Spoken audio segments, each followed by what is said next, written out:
दुख हरता सुख करता दया के सागर बाबा कृपा निधान।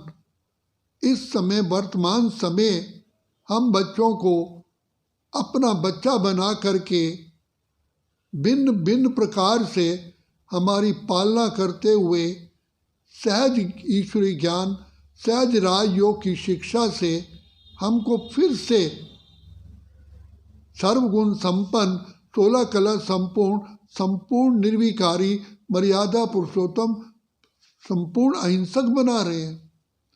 बाबा सर्व कला समृद्ध हमको बनाते हैं, कोई कमी ना रह जाए।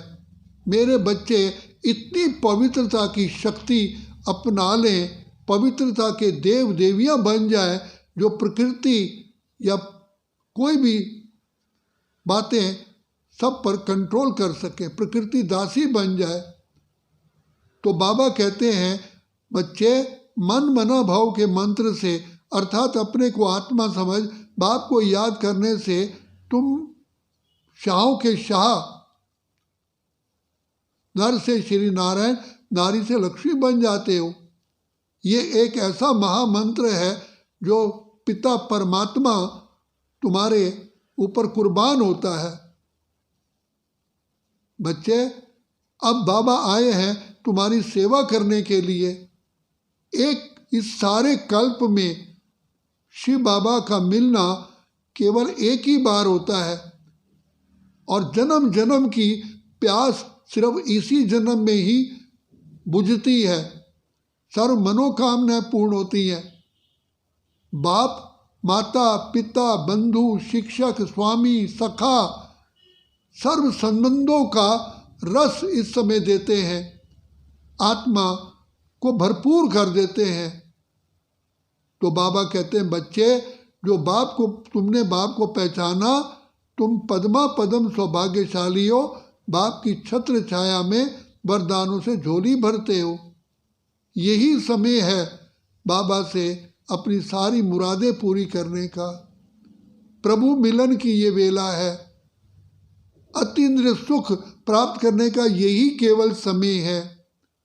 सबसे अच्छे से अच्छा जो ऊंच से ऊंच जन्म है ये ब्राह्मण जन्म है, क्योंकि यहाँ प्रभु स्वयं पालनहार है, प्रभु ही हमारे शिक्षक बनते हैं, वही सद्गुरु बन करके हमारी सद्गति करते हैं। सतयुग में हम देवताओं की संतान होते हैं, हमारे पास कुछ भी ज्ञान नहीं होता, वहाँ तो केवल प्रारब्ध भोगते हैं, प्राप्त करते हैं। यहाँ हम चढ़ती कला में जाते हैं, सतयुग से लेकर कलयुग अंत तक उतरती उतरती कला में ही आते हैं।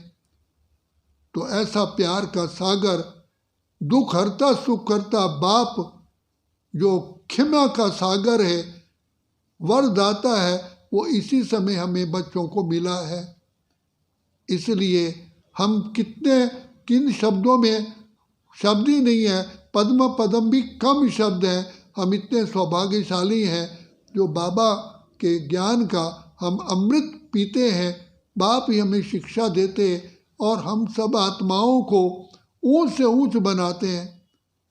तो बाबा कहते हैं बच्चे, तुम वर्तमान समय जितना चाहो, जैसा चाहो, अपना भाग्य बनाओ, क्योंकि भाग्य विधाता इस समय पर भोला भंडारी बन करके हमें भाग्य हमारा बनाने आए हैं। हमारे अवगुणों को नहीं देखता, कमियों को नहीं देखता, कुछ नहीं देखता। बाबा दया के सागर, प्रेम के सागर, सुख के सागर, अपरंपार दिल की दुआओं से हमें सींचते हैं। जैसे सूखी धरती पर जल पड़ने से धरती हरी भरी हो जाती है, तो ऐसी जो आत्माएं विकारों से भस्म हो चुकी हैं, ऐसी आत्माओं को वो प्यार का सागर बाबा अपने दुआओं से, अपने प्रेम से, अपनी शिक्षाओं से हमें सदा के लिए भरपूर कर देते हैं। तो बाबा कहते हैं बच्चे, यही समय है। मैं भी तुम बच्चों से केवल इस संगम युग पर ही आकर के मिलन मनाता हूँ, तो इसलिए तुम मेरे बहुत लाडले सिक्किलधे रूहानी नूरे रत्न बच्चे हो। बच्चे हर बाप की इच्छा होती है कि मेरा बच्चा मेरे से भी ऊंच बने। तो मैं बच्चे केवल ब्रह्मलोक में ही का मालिक बनता हूँ, निवास करता हूँ।